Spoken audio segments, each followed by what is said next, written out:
Saya Aileen Yang. Saya lahir di Tarakan, tepatnya 44 tahun yang lalu. Ya, ini kalau mengenang cerita ini sekarang ceritanya diceritakan enak ya, tapi waktu mengalaminya itu nggak seenak seperti yang ceritanya gitu ya, seperti ringan yang menceritakan. Jadi pada saat itu papa saya pindah ke Surabaya, kami masih punya rumah tempat tinggal kami sendiri gitu ya, dengan kata lain masih ada uang sisa dari membayar hutang dari bisnis yang harus bangkrut waktu di Kalimantan.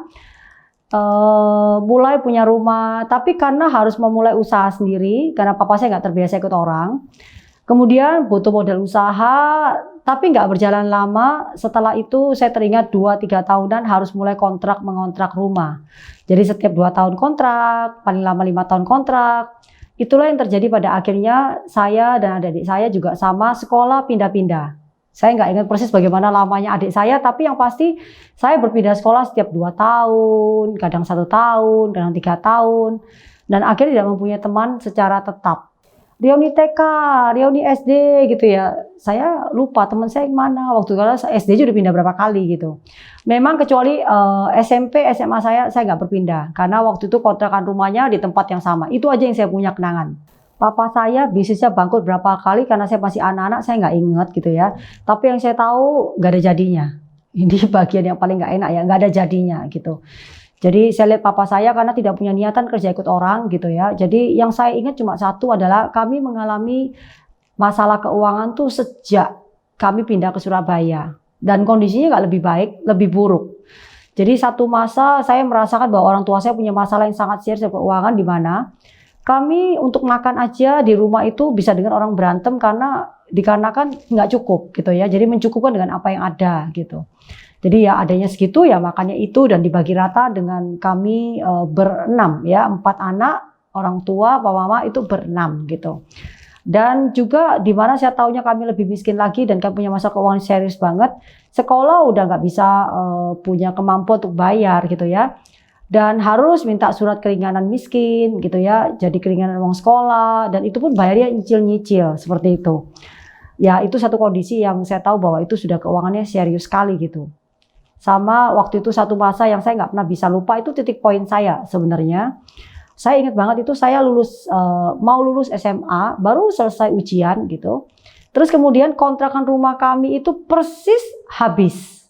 Oke. Nah di situ papa saya pada saat bersamaan juga itu adalah masuk rumah sakit dan sangat serius. Nah saya nggak tahu ya bagaimana membayangkan waktu itu gitu ya. Itu benar-benar satu kayak dunia saya runtuh gitu.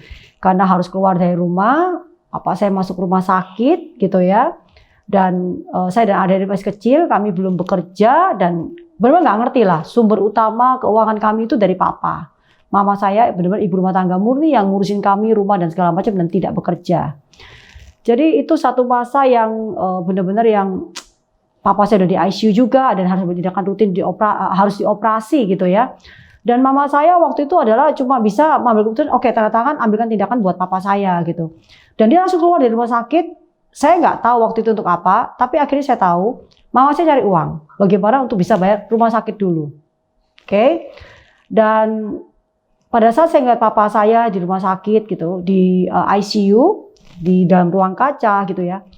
Saya hanya bisa mewakili mama saya untuk menunggu mama saya datang ke rumah sakit. Saya lihat papa saya di kaca gitu ya. Banyak selang gitu ya. Dan perasaan saya campur aduk gitu ya. Saya cuma bilang gini, Tuhan, kalau misalnya bisa diganti gitu ya, itu bukan papa saya aja yang ngambil semua sakitnya papa saya gitu. Tapi nggak bisa gitu, papa saya ada di situ gitu. Terus saya cuma bilang gini, Tuhan, please jangan ambil dia gitu. Karena kita masih punya saya masih punya adik 3 laki yang masih sekolah gitu ya. Dan ya menurut saya belum waktunya gitu ya, saya juga belum siap gitu. Tapi somehow itu ada satu keinginan yang begitu kuat di saya begini. This is the time. Artinya bahwa ini kesempatan saya mengambil tanggung jawab ekonomi keluarga. Jadi saya nggak bebankan ke papa saya lagi. Dan bahkan saya udah lupakan namanya pergi ke bangku kuliah seperti itu. Saya udah bilang, oke, ini waktunya untuk mengambil tanggung jawab. Apa yang papa saya punya beban kerjakan, saya mulai mikir, saya mulai bergerak, udah nggak ada pilihan lagi. Akhirnya disitulah titik poin pertama saya masih ingat banget di usia 17 tahun, saya mengambil keputusan, lupakan hidup kuliah, bergaul dengan teman-teman, sudah lupakan semua. Yang ada adalah sekarang saya menjadi tulang punggung keluarga salah satu yang ikut mengambil, papa saya tetap pikul tanggung jawab ekonomi keluarga gitu. Tapi saya memilih bahwa saya mau juga mengambil peran tanggung jawab ini untuk melindungi dan membantu keluarga saya. Nah yang terpikir di saya adalah sederhana banget gitu ya. Saya nggak punya pengalaman kerja, oke? Dan saya cuma tahu umur 13 tahun, saya udah aktif datang ke seminar-seminar gitu ya. Dan itu saya ikut adalah uncle saya, yaitu Pak Onggi Hianata yang kalian kenal sebagai founder dari FFG. Thanks to him actually gitu ya. Jadi waktu itu saya, yang ada di benak saya cuma gini, network marketing.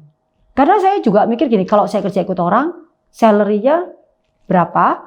Karena saya cuma tamatan SMA. Dan waktu itu title, gelar, itu mempengaruhi ya pastinya gitu ya. Dan saya udah tahu, lupakan kalau saya kerja ikut orang gitu. Terus yang kedua, kalau misalnya saya usaha sendiri, saya tahu kita aja untuk tinggal kita nggak punya uang. Bayar rumah sakitnya nggak punya uang waktu itu. Jadi saya cuma pikir satu, network marketing. Saya nggak punya pilihan lain, apapun yang terjadi saya bilang, saya lakukan untuk memenuhi dan menyelesaikan tanggung jawab keluarga, khususnya masalah keuangan. Kenapa saya memilih network marketing waktu itu? Satu, karena sejak usia 13 tahun saya udah ngelihat gitu ya dari seminar-seminar. Saya ngelihat orang-orang yang background-nya itu cuma lulusan SD, yang pencuci piring gitu ya, sampai background yang mereka direktur, mereka pengusaha. Saya melihat semua background ada di situ gitu. Dan saya ngelihat saya cuma lulusan SMA.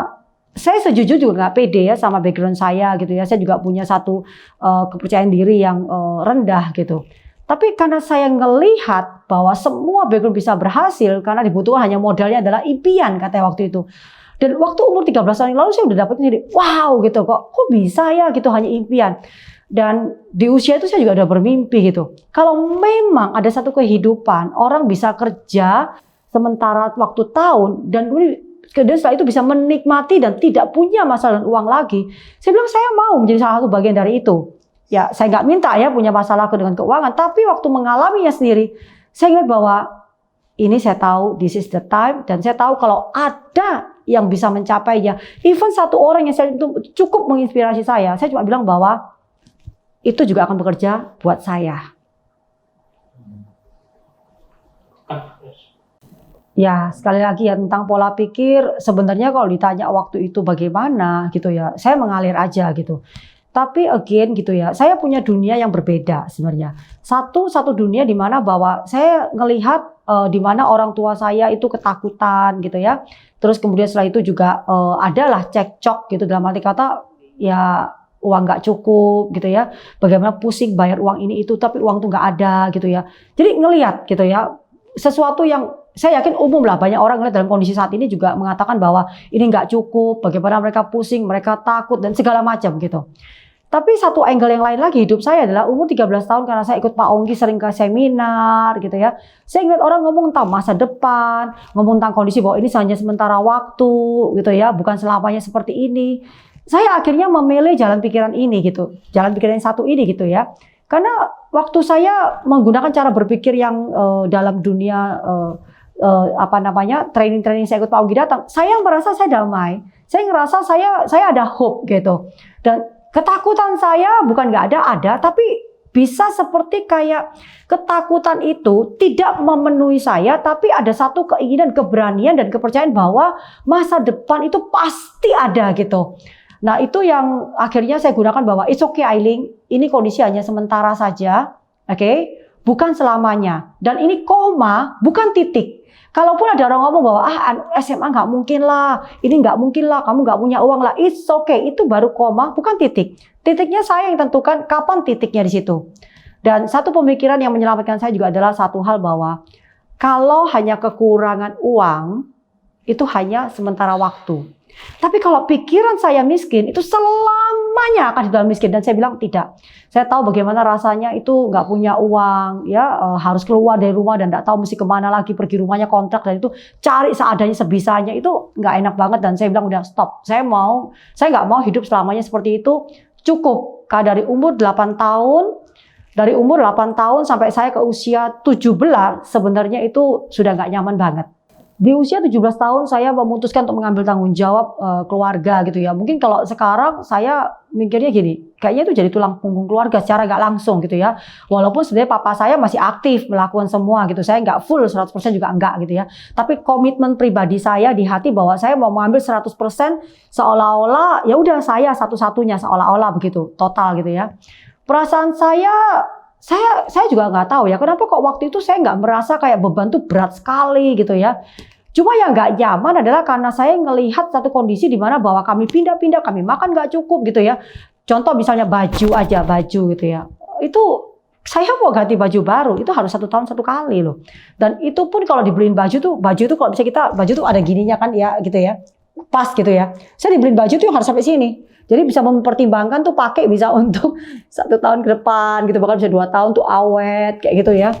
Terus sepatu juga demikian, dibeliin yang longgar gitu ya, dibayang itu jadi nanti pakai alas gitu ya. Kan namanya anak muda tuh kepingin gitu ya. Itu waduh kalau ingat itu saya juga gini ya, Tuhan tuh baik banget gitu. Saya kok untung nggak merasa berat ya dengan beban itu gitu ya gitu.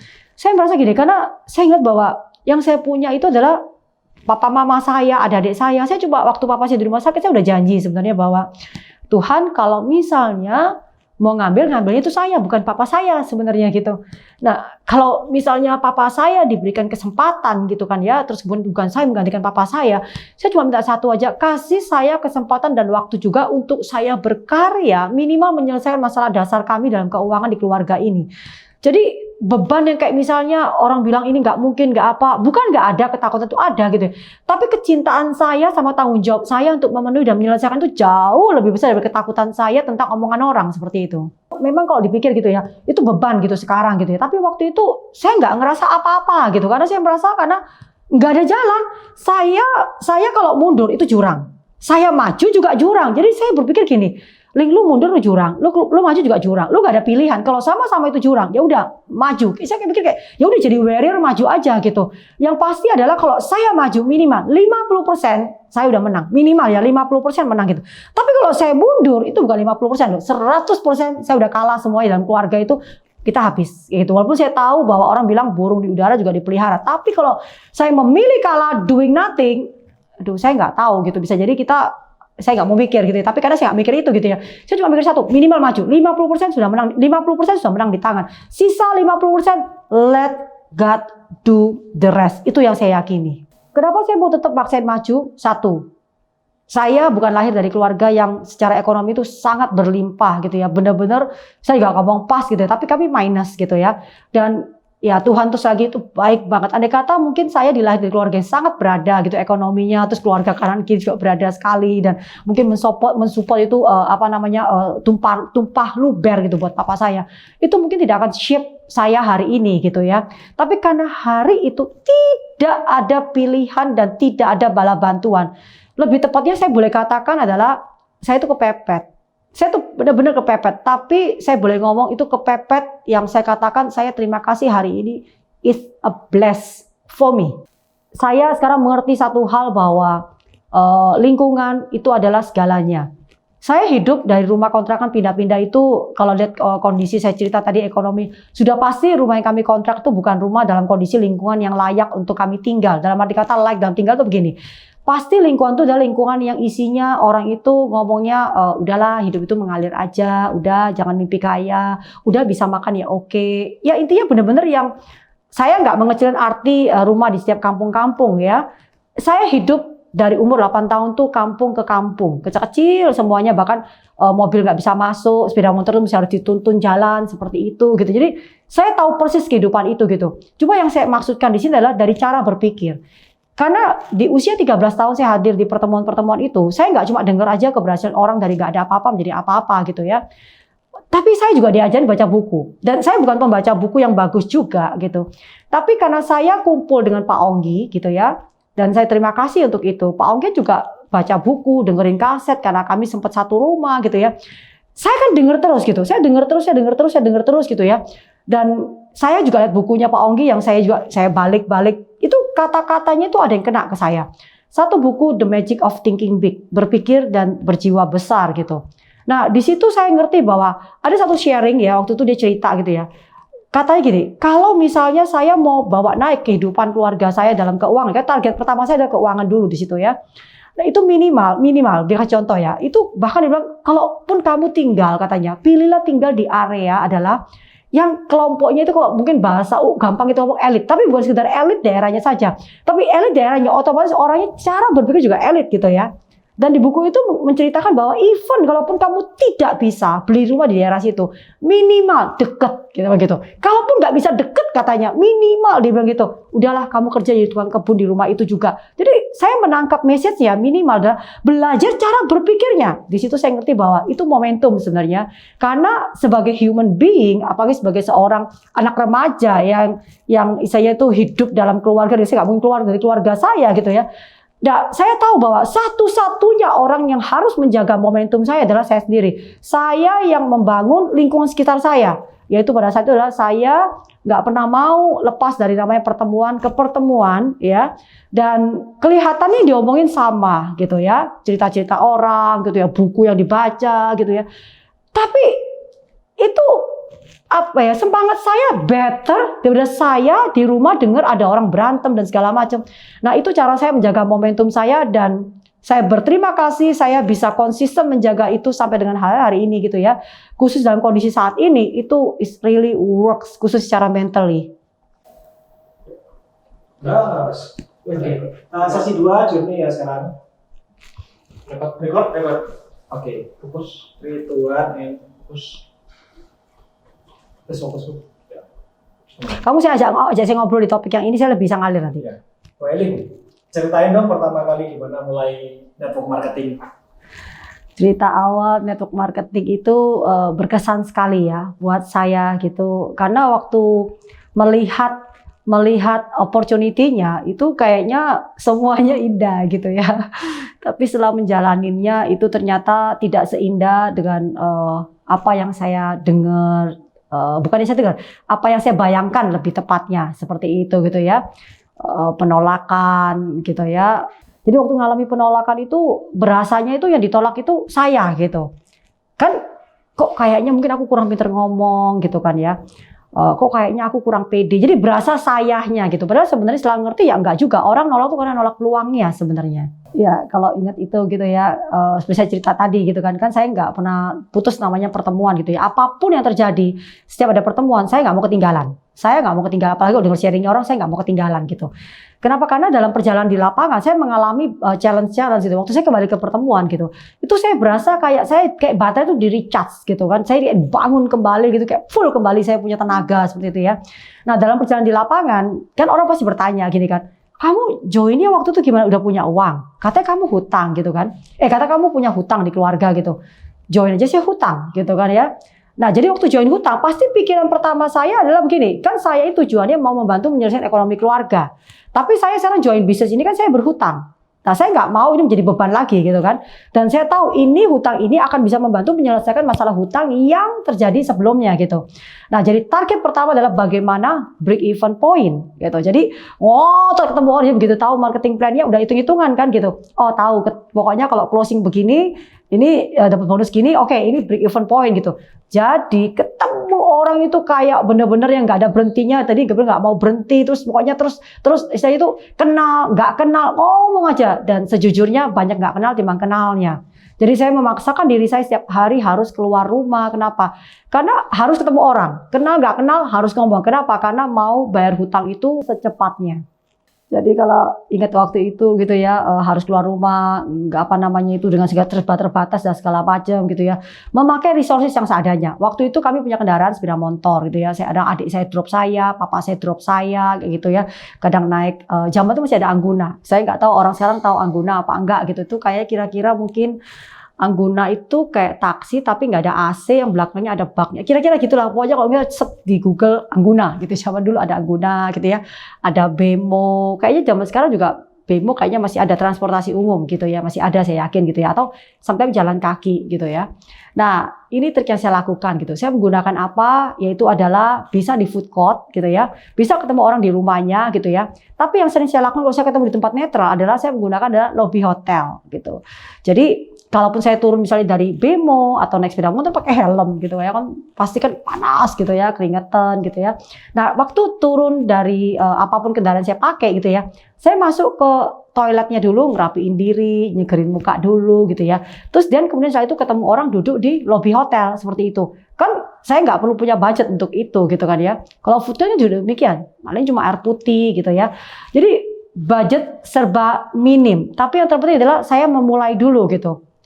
Dan saya teringat satu kesan gitu. Saya pernah gitu ya. Saya mengundang orang gitu ya, janjian gitu ya. Itu tepatnya mungkin kurang lebih kotanya Malang. Adik saya antar saya ke sana gitu ya. Terus kemudian setelah itu dia ngajak ketemu di satu restoran yang punya nama. Sampai sekarang saya tahu restoran itu di Malang masih ada nama itu gitu. Nah, terus duduk di sana. Ini saya gitu. Saya semangat sekali gitu. Jadi sama sekali nggak terfokuskan sama masalah yang lain gitu kan. Karena bisa ketemu saya semangat banget gitu.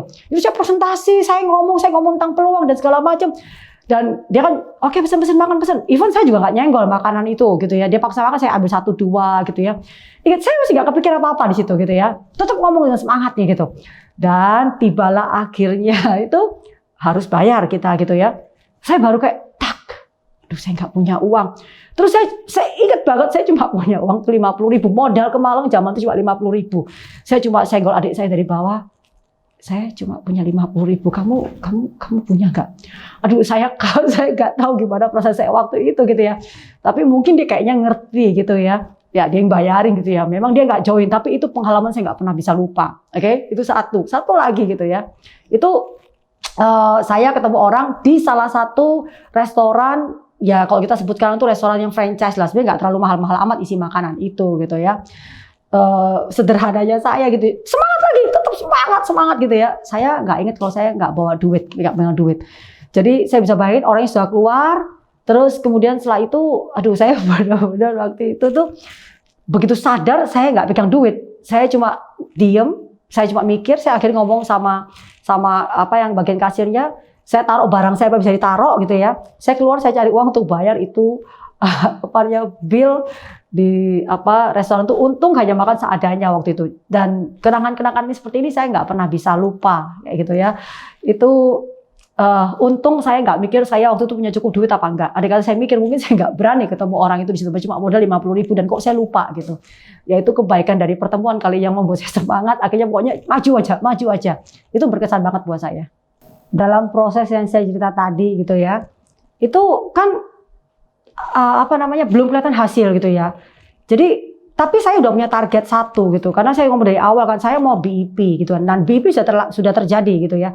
Tapi hutang ini kan juga masih ada, karena mulai dibayar sebisanya gitu ya. Pokoknya yang penting target utama adalah bagaimana hutang selesai dulu, saya BIP, terus kemudian saya itu punya minimal bisa mencukupi ekonomi keluarga, bisa berputar untuk necessity dulu gitu. Nah itu nggak pernah kendor gitu. Apa yang saya lakukan selain pertemuan terus diri saya hadir gitu ya, dan saya paksakan diri saya berkumpul di lingkungan positif, juga ada buku-buku dan kaset-kaset waktu itu yang waktu itu Pak Onggi yang sering nyetel di rumah gitu ya, itu membantu saya banget gitu.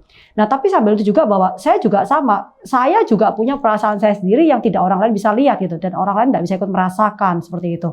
Nah jadi saya membantu diri saya untuk membuat juga aplikasi dalam bentuk adalah buku Dream Book gitu.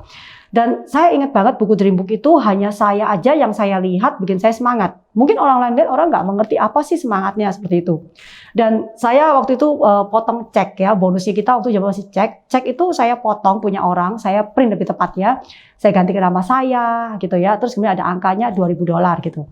Nah terus saya pasang foto orang tua saya, terus kemudian saya pasang tulisan. Nah tulisan ini yang menguatkan saya gitu, bahwa pokoknya inti gini, tulisan itu pokoknya saya kata bahwa intinya Tuhan turut bekerja dalam segala sesuatu lah. Intinya perjalanan saya kemanapun itu Tuhan pasti buat berhasil kayak gitu. Kira-kira seperti itu tulisannya.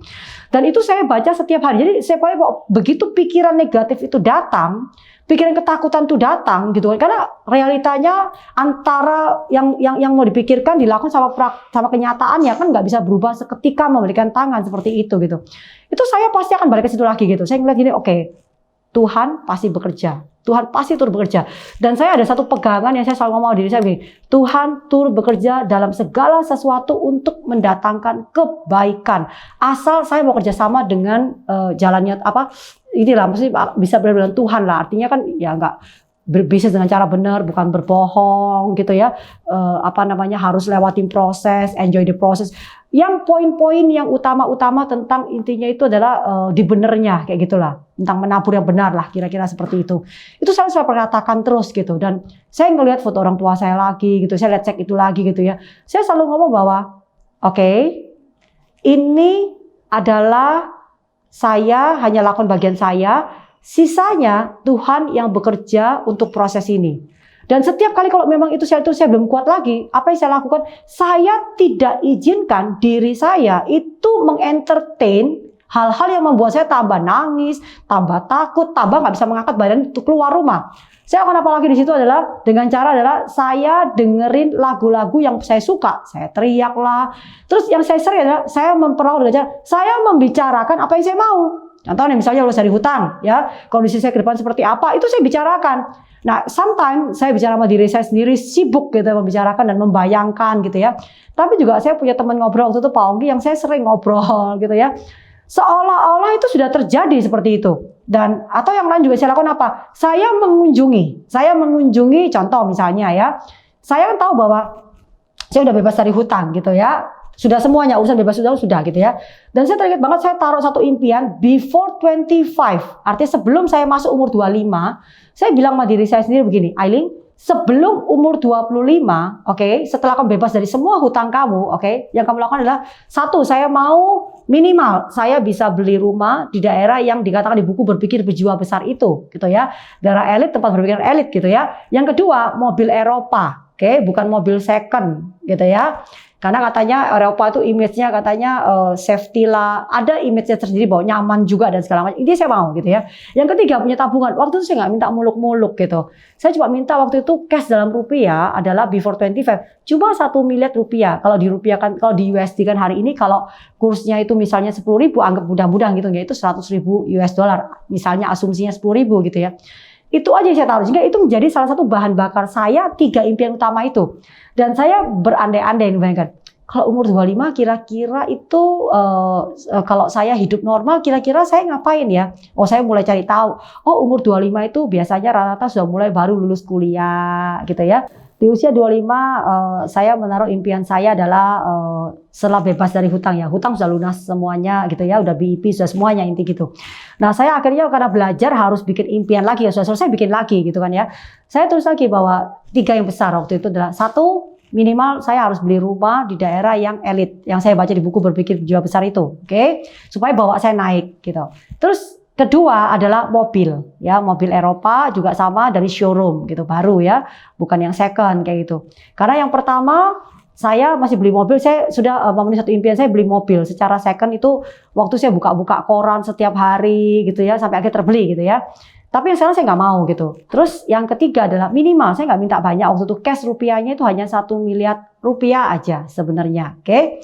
Nah, tulisnya gampang maunya gitu ya. Tapi ternyata prosesnya juga tidak seindah itu dan saya tahu itu gitu. Tapi yang penting saya ada satu alasan yang kuat kenapa saya mau lakukan itu gitu. Jadi tidak membuat saya stuck di satu posisi seperti itu. Nah, mulailah akhirnya karena sudah dibuat satu target ya mau mencapai itu gitu. Dan saya akhirnya mulai sekarang masuk ke action plan saya gitu. Nah, action plan saya yang pertama kali adalah saya harus kerjasama dengan pikiran saya sendiri, yaitu adalah mind saya sendiri. Saya mulai membayangkan gitu. Kalau kira-kira Link usia 25 itu seperti apa ya kehidupannya kalau normal, ngomong normal gitu ya. Oh, normalnya kalau usia 25 itu baru lulus kuliah rata-rata ya. Kalau ada yang lebih cepat ya itu luar biasa, tapi saya taunya begitu gitu ya. Terus kemudian setelah itu mulai mereka mencari pekerjaan sesuai ya dengan mungkin subjek kuliah mereka ataupun enggak, itu saya nggak tahu juga gitu ya. Tapi intinya adalah lulus kuliah dan mulai memikirkan karir untuk bekerja gitu. Terus saya berpikir, alangkah indahnya Ling, waktu usia 25, kamu lihat orang kebanyakan di usia kamu, teman-teman sebaya kamu tuh mulai senang dengan ijazahnya, mulai cari kerja. Kamu justru sudah damai soal keuangan dan kamu tidak memulai kerja lagi dan kamu sudah mulai enjoy your life. Yang orang sering ngomong gitu, saya datang ke pertemuan ngomong gini, orang lagi tidur, kamu bangun. Orang bangun, kamu berlari. Orang berlari, kamu enjoy your life. Kira-kira seperti itulah, seperti itu. Dan saya mulai berangan-angan bahwa, yes, kenapa enggak gitu. Umur 20 saya berbeda banget dan saya tidak memulai dari yang baru, tapi saya sudah menikmatinya lebih awal seperti itu. Wah, saya itu saya banget kayak gitu ya. Dan yang terjadi adalah saya terus melakukan bagian dari saya ke pertemuan, saya melakukan bisnis ini, saya sharing bisnis ini, semua penolakan semua tetap terjadi di dalam itu gitu ya. Nah, saya ingat suatu hari gitu ya, saya ada presentasi seseorang dan seorang ini join ya, seorang bapak-bapak gitu ya.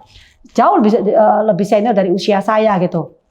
Karena saya punya, waktu itu saya udah usia 20-an, jadi saya tahu bahwa waktu saya nggak banyak sebenarnya, before 25 kan. Jadi saya bilang kejar tayang, kalau bisa lebih cepat kenapa enggak gitu kan. Jadi setiap saya presentasi, saya tidak pernah izinkan orang itu adalah untuk menunggu. Jadi artinya saya bisa closing dia, ya atau ya. Maksud saya ya atau ya begini.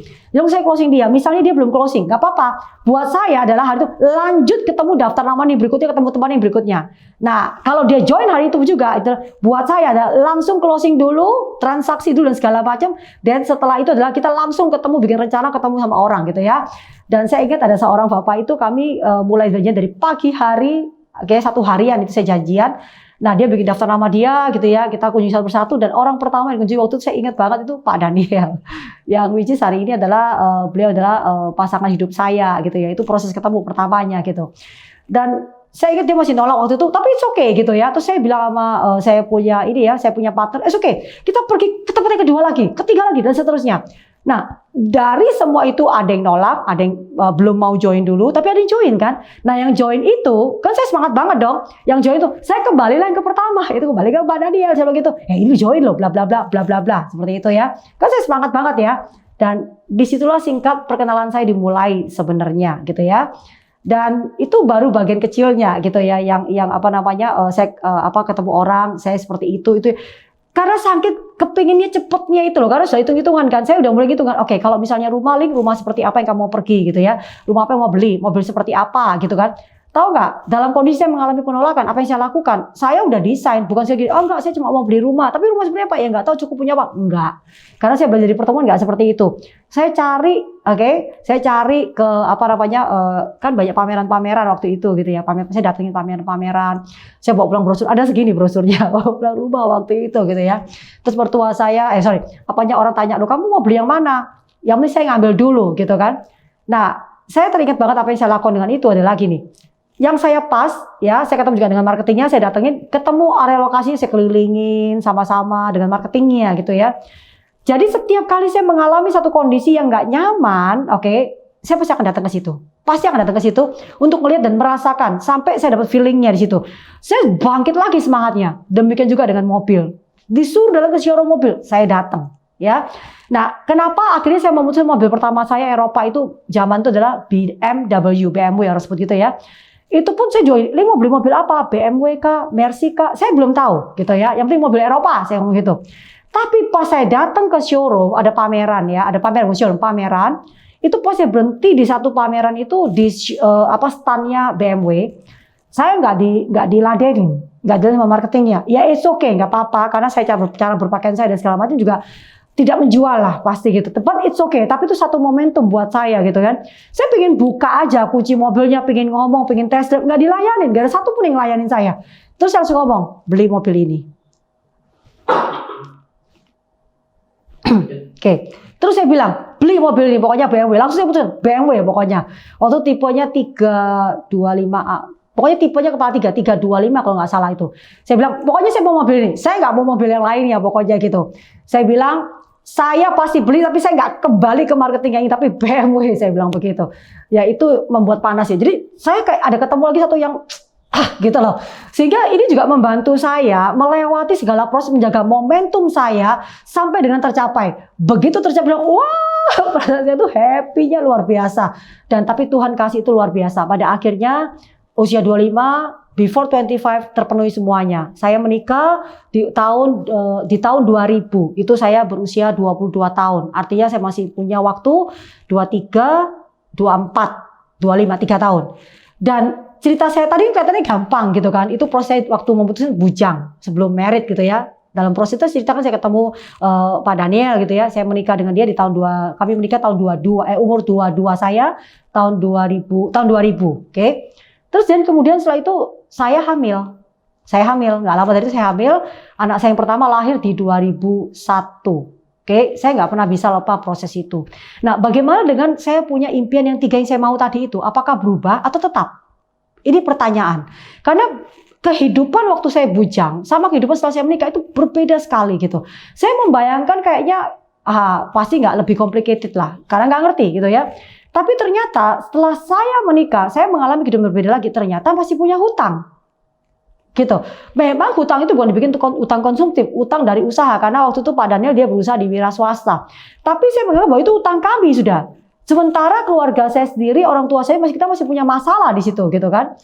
Dan itu satu kehidupan baru. Dan gak lama saya hamil lagi. Itu benar kayak satu hal yang kayak benang mix semuanya di situ. Dan disitulah saya kembali menguatkan diri saya kembali lagi bahwa gimana Ling, kamu mau stay on the track atau kamu keluar dari track atau kamu berubah jalur semuanya. Ya again, pertemuan. Oke, pertemuan, lingkungan tuh menyelamatkan saya sekali lagi. Saya mulai menimbang-nimbang lagi dan saya mulai berpikir lagi adalah yang penting ujungnya kamu mau kemana Ling. Saya masih bayangin bahwa kalau memang ada satu kehidupan yang saya dengar dari dulu adalah kerja sekian waktu setelah itu kamu nggak punya masalah keuangan lagi. Saya bilang, saya masih mau itu. Saya masih mau itu. Karena saya sering dengar ya, saya sering dengar di pertemuan bahwa bagaimana dengan orang dengan active income gitu ya. Bukan berarti saya mengecil arti active income di sini atau karyawan gitu ya. Semuanya baik sebenarnya gitu. Tapi saya sudah memutuskan gitu bahwa saya nggak mau terus hidup dalam lingkaran itu gitu. Dan saya bilang enggak, saya nggak mau berubah ini. Karena saya udah lihat. Pak Onggi itu dulu karyawan, ya saya lihat kehidupan dia gitu ya. Terus saya lihat papa saya itu self employed, saya udah lihat, saya nggak mau berakhir seperti itu gitu. Saya ingin berakhir seperti apa yang saya lihat di orang-orang yang dalam pertemuan itu, mereka punya life, punya lifestyle. Saya mau seperti itu gitu. Dan singkat cerita akhirnya di dalam masa-masa itu di antara ketakutan, ya terus ada keinginan juga, oke. Saya kembali ke track pertama saya adalah melihat buku impian saya, oke. Gambar orang tua saya, tulisan yang saya ngomong tadi itu semua gitu ya. Terus yang 3 hal besar yang saya mau tadi semua itu terus saya bicarakan dan saya datengin, saya liatin, saya saya libatin perasaan saya semua di situ. Saya terus ketemu orang segala macam gitu ya. Dan itulah akhirnya yang menyelamatkan perjalanan sampai akhirnya before 25 semuanya done, settle. Persis semuanya. Saya ingat karena tahun 2000 umur saya 23. Tahun 2003, saya usia 25, itu saya ingat banget saya melahirkan anak saya yang kedua, yang Nicholas itu. Saya ingat banget itu semuanya bersih. Memang waktu awal prosesnya adalah waktu melahirkan Michelle di tahun 2001 itu baru bebas hutang yang pertama kali. Semuanya bersih, mau dari utang keluarga ya, maupun dari utang saya setelah rumah tangga saya sendiri gitu ya. Itu semuanya bersih. Saya teringat banget waktu itu adalah bonus yang saya terima sebelum saya melahirkan. Itu semuanya udah bersih duluan dan saya terima hari saya melahirkan.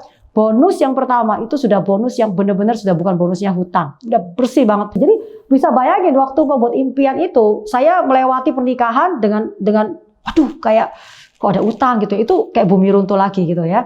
Terus yang kedua gitu ya, hamil kan, wow gitu kan. Saya ada ketakutan juga sih sebenarnya gitu membayangkan bahwa gimana nanti anak ini lahir dan segala macam gitu ya, cukup nggak gitu ya. Tapi again, ketakutan itu, saya punya tadi semua tadi saya bilang impian itu membantu saya untuk melewati ketakutan-ketakutan yang ada itu. Bahkan ketakutan itu menjadi kekuatan buat saya gitu. Jadi saya ngomong gini, oke, anak pertama ini lahir, oke, bebas dari hutang, bebas bersih semuanya. Saya masih ingat saya pergi presentasi waktu itu saya ketemu dengan salah seorang pengusaha di Surabaya, oke. Saya terima kasih sama seorang suami istri ini, dia ngomong gini, Ailing, ada sepasang sepatu, ada berkatnya. Terus kemudian kalau misalnya suami istri itu kan ada 2 pasang sepatu, ada berkatnya. Nanti kalau misalnya ada sepasang sepatu lagi menjadi 3, itu ada berkatnya lagi. Yang penting adalah kamu tidak berhenti untuk berjuang. Itu menguatkan saya sebenarnya. Saya bilang gini, Tuhan, saya nggak merencanakan untuk saya hamil, tapi kalau saya diberikan hamil seperti ini, saya tahu Tuhan pasti mencukupkan. Dan saya minta gini, bebas dari hutang, bersih dari hutang. Nah, setelah bersih dari hutang itu, saya melihat yang 3 poin utama besar tadi itu harus terjadi. Nah, waktu seperti itu, saya pikir sudah beres semua kan, kayak hamil lagi kan, anak kedua, gitu ya. Dan gimana, mau keep on the track atau mau enggak ini? Saya bilang enggak, tetap keep on the track kayak gitu. Dan singkat cerita, gitu ya, pas Nicholas lahir di usia saya yang 25, sama all dream yang utama semua itu semuanya selesai, semuanya tercapai, semua tercapai. Dan saya benar-benar melewati satu keadaan itu adalah benar-benar kayak orang tuh kayak sukacita banget ya, karena itu benar-benar yang satu fase ke fase berikutnya gitu. Dan yang luar biasa, kan tadi saya cerita di awal bahwa tujuan saya cuma satu, mau settle keuangan keluarga aja, mengambil tanggung jawab itu awal ya, untuk bayar utang, necessity sederhana aja. Terus saya menikah ada kondisi keadaan berbeda lagi seperti itu ya. Terus saya cuma pengen yang sederhana aja, umur 25 saya berbeda, itu aja sederhana. Tapi tahu apa yang terjadi? Itu yang terus mengagetkan saya adalah karena dalam proses saya waktu itu sudah belajar di FFG, komunitas ini adalah tentang bagaimana manajer atau adalah personal finance money management. Oke, mengatur keuangan lah, minimal mempilah-pilah ya, dibuat bagian-bagiannya seperti itu gitu ya. Dan itu saya ingat tahun 2002 akhir atau 2003 saya sudah memulai mengambil tindakan itu gitu ya. Dan tahu nggak apa terjadi?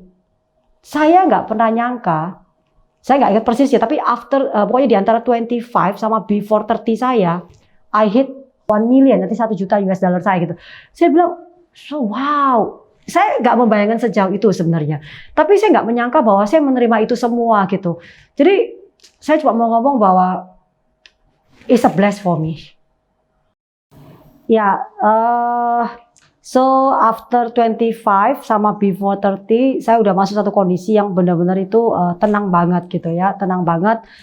Karena semenjak tahun 2001, waktu anak pertama saya lahir, sebenarnya secara keuangan juga belum yang lebih banget seperti apa, tapi minimal sudah bebas dari hutang gitu ya, sudah mulai terima walaupun cuma $400 gitu ya, kadang $800, tapi sudah tiap minggu tuh ada aja penghasilan yang cukup bisa mengcover namanya necessity. Jadi kemudian setelah itu masuk ke 25 itu mulai dalam kondisi yang lebih tenang, after 25 lebih tenang lagi.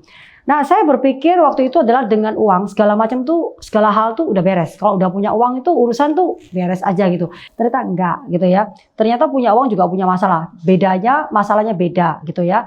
Nah, kalau yang saya alami waktu itu adalah saya nggak punya self control waktu itu. Jadi kalau melihat uang tuh kayak pengen belanjain terus seperti itu. Saya bersyukur saya punya manajer, masih ada kontrol di dalam manajernya sendiri gitu. Tetapi cara saya contohnya, berapa sih cuma $1, oh berapa sih cuma sekian dolar gitu ya. Itu benar-benar setelah pulang rumah saya nggak merasa saya butuh barang itu gitu. Nah perasaan itu setelah saya ngerti sebenarnya itu nggak sehat. Contoh lagi simple thing saya bisa memahami gitu ya. Hal sederhana loh, misalnya nginep di hotel gitu ya. Saya kan nggak mau rugi gitu ya. Udah bayar juga di hotelnya kok, ya udah nggak apa-apa, nyalain aja lampunya, AC nyalain semua gitu. Tapi setelah saya mengerti ini, ternyata itu nggak boleh gitu. Nggak boleh dalam arti kata begini, saya nggak boleh maksudnya versi saya gitu ya. Sebenarnya saya udah merugikan orang lain sebenarnya juga bumi dan segala macam gitu ya. Saya bukan ahli dalam hal ini gitu. Tapi saya mengerti hukum tabur tuai. Tabur tuai maksudnya begini. Kalau misalnya saya nggak bertanggung jawab, terhadap sesuatu, saya nggak akan dapat kepercayaan besar. Contoh ya, saya kasih contoh. Saya waktu awal-awal dulu waktu saya dalam kondisi keuangan masih struggle gitu. Saya simple thing, saya pingin banget punya mobil. Saya ingat di satu training mengatakan seperti ini. Kalau kamu pingin banget, menjadilah dahulu seperti itu. Jadi kamu mesti melakukan, merawatnya seperti kamu sudah memilikinya. Walaupun contoh misalnya, kamu pingin mobil nih, tapi kamu baru dipinjemin mobil. Walaupun bukan punya kamu, milik kamu gitu ya. Tapi itu mobilnya orang, tapi kamu dikasih kepercayaan untuk dipinjemi atau memakai. Bagaimana kamu memakainya seperti itu? Apakah saya merawatnya atau saya ngawur? Nah kalau kamu nggak merawatnya, kalau saya nggak merawatnya, ya saya hanya pakai ugal-ugalan seperti itu ya, bahkan nyerempet nggak apa-apa gitu ya, saya nggak bakalan dapat mobil. Nah itu yang saya ngerti gitu prinsip itu, dan waktu itu saya juga melakukan dan saya mendapatkan banyak hal yang baik dari itu. Nah sampai di level ini kayaknya saya lepas itu gitu. Nah saya ngerti bahwa kalau kamu misalnya tidak bisa merawat tanggung jawab dan kepercayaan diberikan kepada kamu, pada akhirnya kamu akan kehilangan apa yang dipercayakan seperti itu. Karena kamu bukan pemilik, kamu hanya pengelola. Wah itu saya bukan pemilik loh atas uang ini, saya hanya pengelola. Dan kamu tidak berhak menggunakan itu tanpa tanggung jawab di situ. Itu satu pembelajaran buat saya di situ bahwa ya Tuhan, saya tahu bahwa saya hanya pengelola, dia pemilik. Nah juga saya harus menggunakan dengan tanggung jawab, dengan bijaksana juga. Saya mendapatkan banyak hal yang yang saya plan terjadi. Tapi apa yang saya terima itu di luar apa yang saya plan dan saya pikirkan. Itu yang saya Tuhan kadang-kadang dalam hidup ini ada beban gitu. Tapi di situ saya ngerti bahwa sebenarnya bukan beban itu, tapi sebagai bentuk tanggung jawab. Nah, tinggal sekarang saya bisa dipercaya nggak dalam bentuk tanggung jawab itu? Itu yang saya lihat. Ternyata untuk satu pencapaian gitu ya, nggak masuk akal itu, Yang saya tahu sekarang adalah saya benerin dulu dari hal kecilnya saja. Saya nggak usah mikir yang di situnya. Bahkan yang saya nggak pikirkan, saya terima. Itu yang saya dapatkan dari efek-efek cara berpikir yang kecil-kecil tadi itu. Saya sadari pada akhirnya bahwa keuangan gitu ya, keuangan, terus kemudian setelah itu dengan personal growth gitu. Itu ternyata berjalan seiringan. Oke. Pada saat awal tadi saya cerita bahwa saya nggak pernah ngerti tentang personal growth. Yang saya tahu cuma satu adalah saya butuh uang untuk menyelesaikan masalah uang itu sendiri gitu. Dan saya nggak pernah tahu personal growth dari awal gitu ya. Tapi walaupun saya ngomong saya nggak pernah tahu, sebenarnya saya terlibat, yaitu dengan datang ke pertemuan, saya diajarin nilai-nilai, ya, saya diajarin tentang prinsip-prinsip seperti itu. Nah itu tanpa sadar itu sudah membentuk saya, menjaga saya gitu. Nah sampai dalam perjalanan sampai ke sini yang saya ngerti begini, kalau misalnya saya ngomong sama diri saya sendiri, nggak penting personal growth gitu, uang dulu yang penting gitu. Saya ngomong gini, Tuhan terima kasih loh. Dari awal itu untung saya waktu kekurangan uang, tapi saya dijaga oleh lingkungan untuk menjaga personal growth saya. Nah sehingga saya rasakan sekarang adalah kalau andai kata Link, kamu hanya tumbuh keuangannya, personal growth saya nggak tumbuh, saya nggak akan ngerti andai kata namanya pemilik, ngelola, saya pasti nggak akan ngerti. Saya pasti pakai uang ngawur, kenapa? Karena saya datang dari kondisi keuangan yang minus tadi itu, saya kayak keluar penjara. Nah kayak keluar penjara itu kayak apa modelnya? Saya nggak bisa kontrol semuanya. Saya bisa jadi menghalalkan banyak hal dengan uang. Kenapa? Karena saya anggap uang tuh yang beres semua masalah. Itu sih yang saya lihat efeknya bahwa kenapa saya menekankan sekarang ke anak-anak saya sendiri bahwa ini harus berjalan berbarengan. Jadi walaupun mereka belum ngerti yang bagian tapi minimal saya bisa temenin, saya cerita dan segala macam. Kira-kira seperti itu. Saya masih teringat gitu ya. Awal-awal belum ada program khusus, tapi dalam perjalanan ada program kita sebut sekarang namanya Achiever Program. Nah program itu ngajarin baca buku, ya, ngajarin juga tentang bagaimana itu punya time limit, bagaimana kemudian juga di situ bagaimana berhubungan dengan orang lain, bagaimana juga dalam kondisi yang target terpepet itu harus menyelesaikan, and so on sebenarnya. Nah, bagaimana juga belajar teamwork gitu. Saya melihat program inilah tanpa sadar Achiever ini itu yang membentuk saya dalam perjalanan ini. Karena program ini akhirnya yang kelihatannya awalnya untuk membantu saya menyelesaikan masalah ekonomi karena saya mau bisnis saya grow. Program ini yang membantu saya akhirnya adalah bagaimana contoh misalnya nih dalam kondisi misalnya waktu udah kepepet bagaimana cara saya berpikir. Apakah saya memilih menyerah atau saya memilih tetap lakukan yang terbaik nanti hasilnya let God do the rest kayak seperti itu. Atau misalnya lain lagi, Achiever ini karena dia menyarankan kita untuk baca buku gitu ya, hadir di pertemuan gitu ya. Nah, akhirnya dalam program karena kita ada program leadership juga di situ ya. Mulai memimpin yang di bawahnya, akhirnya mulai ngerti bahwa oke, sebenarnya memimpin orang bukan memimpin organisasi atau memimpin tim itu bukan artinya pinter ngomong atau apa, tapi bagaimana saya bisa memimpin diri saya sendiri untuk naik. Pada saat saya naik, otomatis saya membawa yang di bawah naik. Setelah mencapai atau hit ya 1 juta US dollar yang pertama, apa yang terjadi? Ya secara perasaan nggak melihat banyak perbedaan, tapi happy, oh so happy. Karena dari sesuatu yang nggak ada jadi ada dan nggak mikir sampai ke arah sana, ke arahnya ya. Maunya kan nggak sana, cuma mau bebas hutang, necessity, ada uang jalan, ada uang tiap bulan, sederhana kan. Tapi terima lebih dari itu ya pasti itu happy-nya luar biasa lah ya. Dari serba kekurangan, punya hutang, sampai sekarang akhirnya longgar, apa yang terjadi gitu ya. Yang pasti adalah lebih ngawur pakai uangnya karena merasa ada. Ya, jadi merasa gini, kan sudah lama tertekan. Tadi ingat ya ceritanya beli baju aja mesti untuk pakai setahun, baju 1 tahun 1 gitu ya. Sekarang bisa bebas, jadi awalnya sih ingin memenuhi yang simpel-simpel yang belum bisa kemarin ya udah beli gitu ya. Tapi tanpa sadar terjadi begini. Berapa dolar sih? Berapa dolar sih? Akhirnya agak ngawur, agak mengarah ke ngawur. Arti ngawur tuh begini. Nggak pernah mikir butuh apa nggak butuh, beli aja gitu. Suka-suka aja. Tapi sampai rumah nggak kepake sebenarnya barang itu udah tidak dibutuhkan dan hilang juga nggak apa-apa kayak gitu. Ya saya sadar akhirnya bahwa ini salah sebenarnya gitu. Bagaimana saya sadar bahwa itu akhirnya itu salah gitu ya. Yang saya sadar bagaimana salah begini. Sampai suatu ketika karena saya kan juga terlibat di sini kan kita ada manajer ya. Terus kemudian kita juga ada namanya personal growth gitu. Saya mengerti satu hal pada saat keuangan ini naik, personal growth harus menemani. Itu yang saya tahu seperti itu. Nah, kalau hanya keuangan saja yang naik gitu ya, tapi personal growth itu masih di bawah. Ini yang berbahaya sebenarnya. Dan saya sadar bahwa pencapaian saya waktu sampai dengan waktu itu, saya tahu sampai saya menerima sesuatu yang lebih dari yang saya pikirkan ya. Itu dikarenakan saya ditemani perjalanan saya oleh personal growth yang saya terus ikutin dalam konteks-konteks itu, artinya ada prinsip-prinsip yang saya ikutin seperti itu. Dan sampai di level ini kayak seperti kok saya lepas ya, kok kalau saya nggak ada progres dalam personal growth saya, artinya saya nggak akan kemana-mana lagi perginya. Itu yang saya ngerti gitu. Nah, kemudian setelah itu saya baca satu buku ngomong gini, uang itu sebenarnya bukan kamu pemiliknya. Jadi saya sadar bahwa saya itu bukan pemilik sebenarnya. Kalau saya pakainya ngawur, saya menganggap saya pemiliknya. Nah, kalau misalnya contoh misalnya perusahaan gitu ya, ada katakan siapapun lah pernah jadi orang kepercayaan, katakan si A orang kepercayaan seperti itu.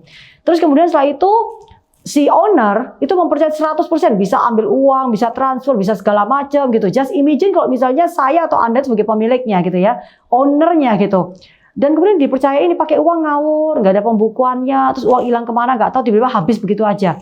Pertanyaannya adalah si owner ini, kalau saya owner atau Anda owner, kira-kira perasaan gimana? Bisa happy nggak? Bisa trust dia lagi nggak? Pasti enggak.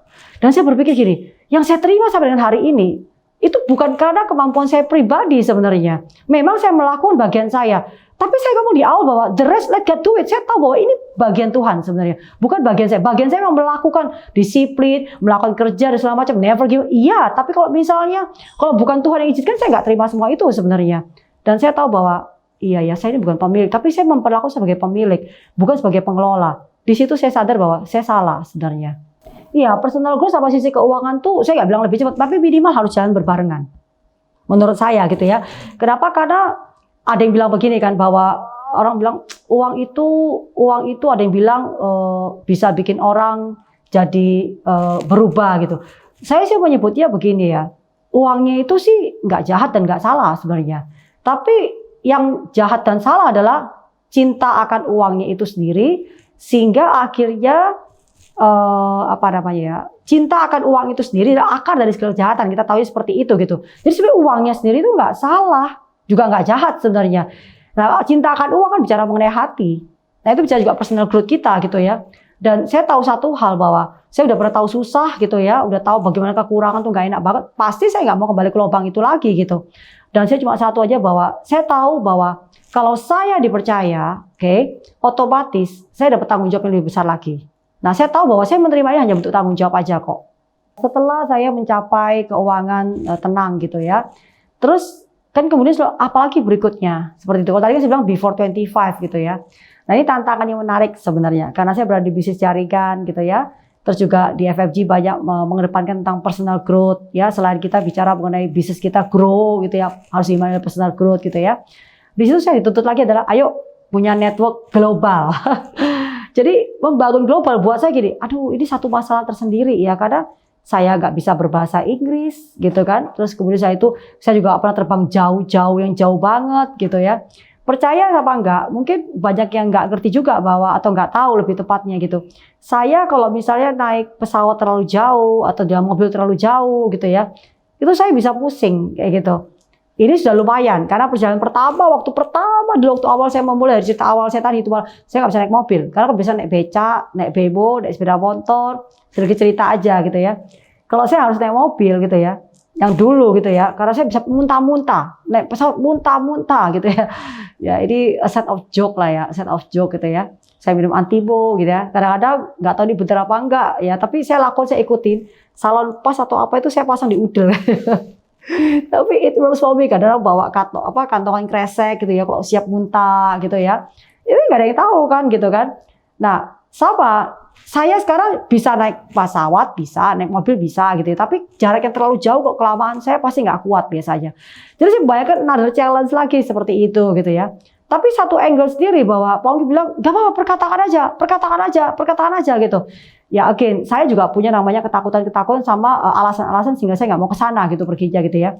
Tapi di angle lain juga menantang saya bahwa kenapa enggak, kenapa enggak gitu kan. Saya pernah melewati sesuatu bahwa bukan ketakutan yang harus mengcover kamu, tapi bagaimana bahwa dan ketakutan itu adalah artinya iman kamu harus mulai tumbuh di situ lebih tinggi dari fear kamu sendiri gitu. Nah, disitulah akhirnya saya memperkatakan, dan akhirnya thanks God di 2010 Tuhan izinkan di situ dipercaya untuk punya network global ya. Start waktu itu saya berterima kasih banget bareng dengan seorang bapak, my partner, my network bapak Pak Suji ya, saya panggilnya Pak Sujianto. Membangun jaringan, membangun my business gitu ya, dengan growth tadi secara financial, saya berterima kasih juga dengan personal growth berbarengan.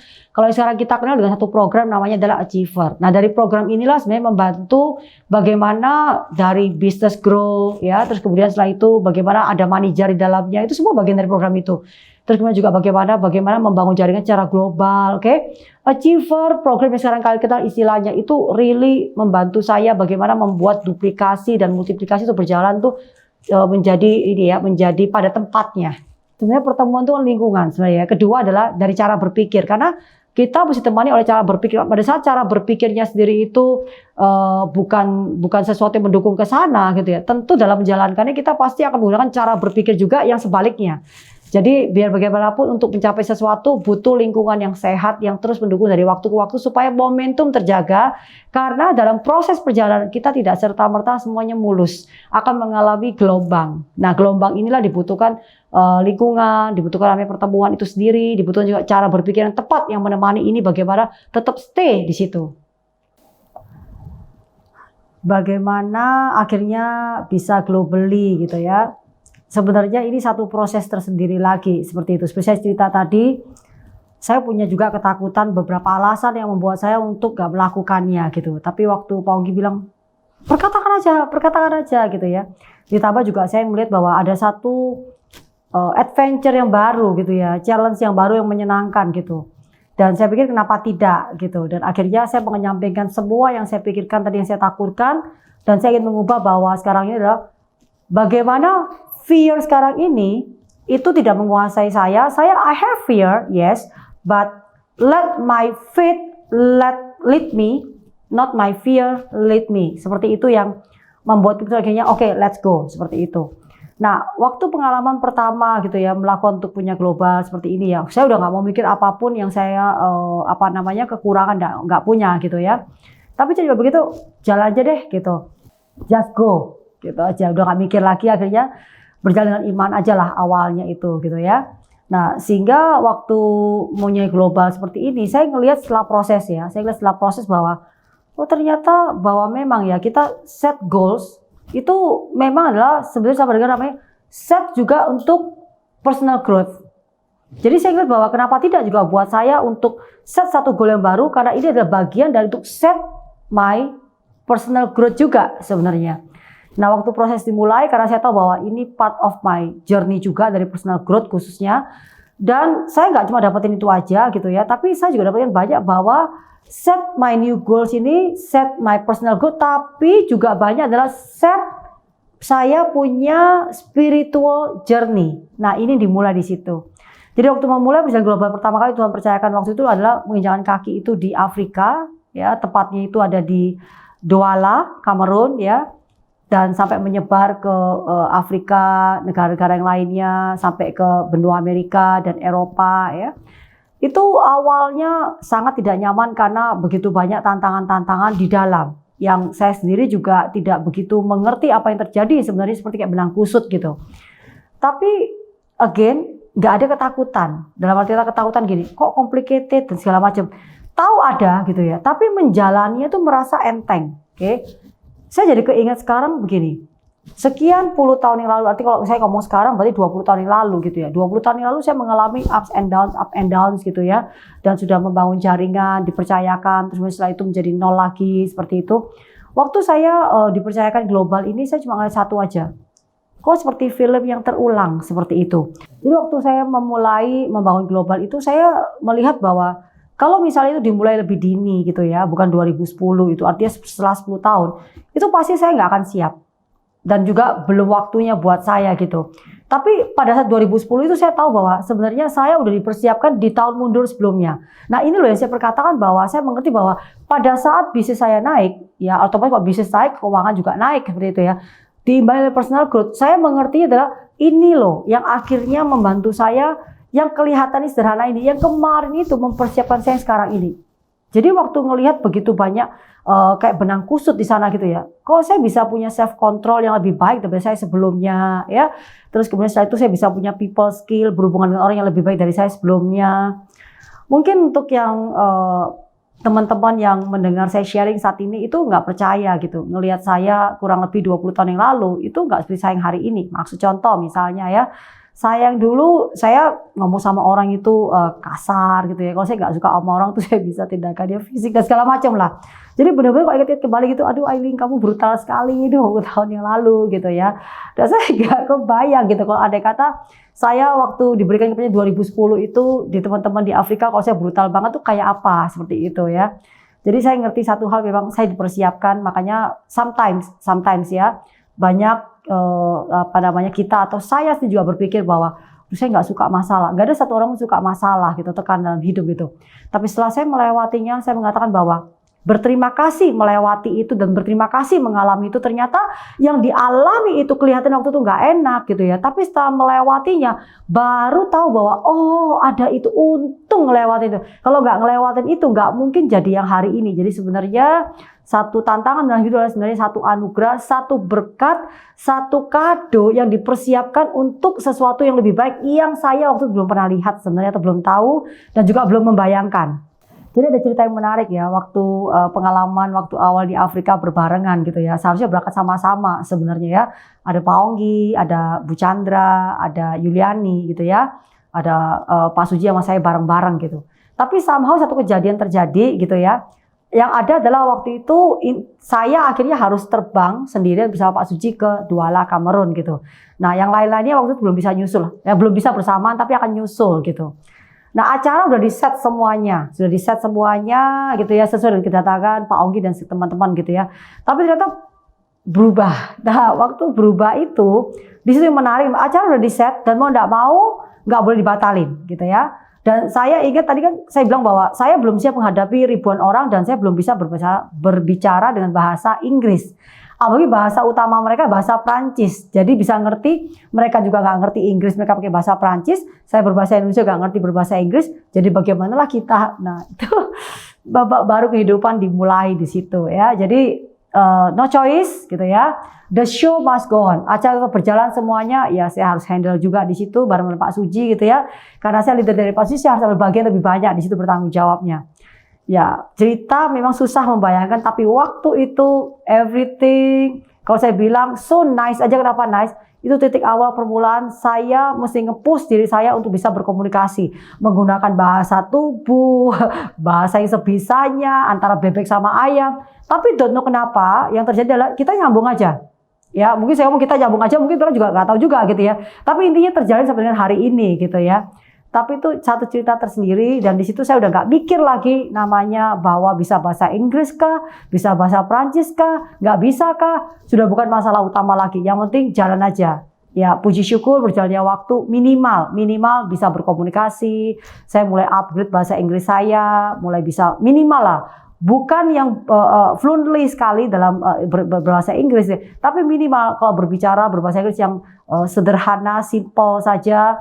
Minimal saya bisa lakukan dan sudah bisa berkomunikasi lancar. Minimal baca buku, minimal berbahasa Inggris saya sudah bisa ngerti, minimal 90%. Dengerin di YouTube bisa nangkep cara berbahasa Inggris minimal 90 sampai 99% tergantung ya Inggrisnya. Kalau dia ngomongnya simple saya bisa seperti itu. Minimal lah, itu menyelamatkan saya juga akhirnya. Ya jadi waktu saya tiba di Afrika itu kan saya melihat tuh segalanya itu benar-benar itu benang kusut gitu ya. Dan ingat bahwa saya katakan kita nggak bisa berkomunikasi karena di masalah cara bahasa waktu itu gitu ya, dan juga perbedaan jam gitu ya, sesuatu yang baru buat saya, pasti semua pengalaman baru gitu ya. Sampai satu titik saya merasa saya nggak bisa ini sebenarnya gitu. Dan juga ada ketakutan pasti ada gitu karena sesuatu yang baru gitu ya. Dan saat tahu seperti apa tuh saya ingat banget, saya dulu satu pojok hotel, di lobi hotel lebih tepatnya gitu ya, di pagi hari gitu ya. Sambil saya membayangkan bahwa ini seperti apa dengan pikiran-pikiran saya yang fear tadi itu. Tiba-tiba ada satu yang berbicara pada saya seperti ini. Kamu lo gak bisa, gak apa-apa. Saya cuma teringat satu cerita tentang, memang agak spiritual, cerita spiritual gitu. Tapi ini seperti yang pernah saya baca kayak mengingatkan saya begini. Tentang cerita Musa dan Harun gitu. Jadi kalau Musa bilang, aku gak pinter ngomong, kok aku yang harus mimpin, seperti itu kan. Tapi karena karena Tuhan mau pakai dia, ya sudah, aku maunya kamu gitu kan. Kemudian dia bilang, saya akan kirim bantuannya ada Harun gitu ya, jadi jubirnya, pokoknya melengkapi lah segala macam kekurangan gitu. Intinya jalan cerita itu tiba-tiba kayak berbicara dalam diri saya sendiri, yang menguatkan saya bahwa it's okay gitu loh. Kamu punya semua kekurangan, kamu nggak bisa ini, nggak bisa itu. Tapi kalau aku mau kamu gimana? Kamu akan ketemu dengan Harun, akan melengkapi kamu di situ tentang masalah bahasa itu pasti akan melengkapi kamu. Nanti aku mau kamu gitu. Dan di situ cuma mikir gini, kalau memang saya harus maju dan akan diperlengkapi, ya sudah, saya nggak akan nolak untuk itu gitu ya. Tapi apa gitu? Bisa berpikir.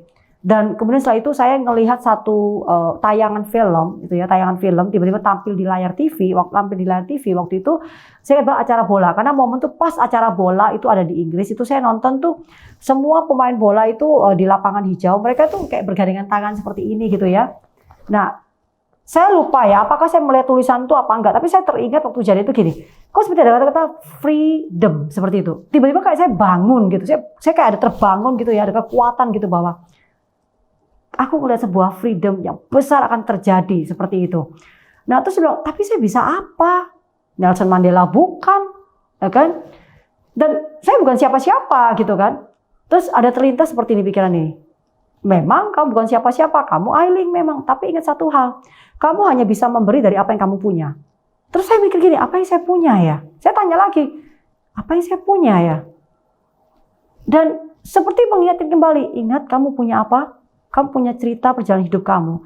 Bahwa kamu datang dari kondisi yang minus secara ekonomi dan even percaya diri juga gak punya. Degree pun juga gak punya yang baik gitu, hanya SMA. Itu pun banyaklah kurangnya seperti itu. Hidup di lingkungan yang semua cara berpikir sangat minim banget, negatifnya itu banyak sekali, berpositifnya gitu. Dan kamu punya itu dan kamu keluar dari itu. Itu cukup. Dan itu yang kamu punya, dari itu yang kamu bisa berikan, dari kamu bagaimana melewati itu. Dan tiba-tiba saya kayak bangun begini, oke, kok saya nggak ngelihat ya apa yang saya punya gitu. Kok saya mikir kurangnya terus. Di situ saya tiba-tiba jadi bulat banget gitu ya. Tekad saya bahwa oke, saya tidak berpikir apa yang saya nggak bisa, apa yang saya nggak punya lagi. Tapi saya berpikir apa yang saya punya, saya mau kasih. Jadi percaya apa enggak, mungkin teman-teman di Afrika pasti ingat ini dari khusus yang awal-awal di tahun 2010 gitu ya. Awal-awal kita masih sering kontak dan segala macam. Dengar saya sharing, pasti cerita saya seputaran itu semua. Bagaimana saya mencapai impian saya, keluar dari hutan dan segala macam. Makanya saya nggak heran kalau teman-teman sana memanggil saya dengan satu istilah adalah Mama Dream Builder. Saya nggak heran kenapa saya dipanggil dengan istilah Mama Dream Builder gitu ya. Tapi saya jadi ingat kembali, oh iya, karena waktu awal saya hanya bisa cerita apa yang saya punya. Itu satu pelajaran tersendiri buat saya bahwa saya nggak perlu mikir apa yang saya nggak punya. Apa yang saya punya, itu yang saya bisa kasih.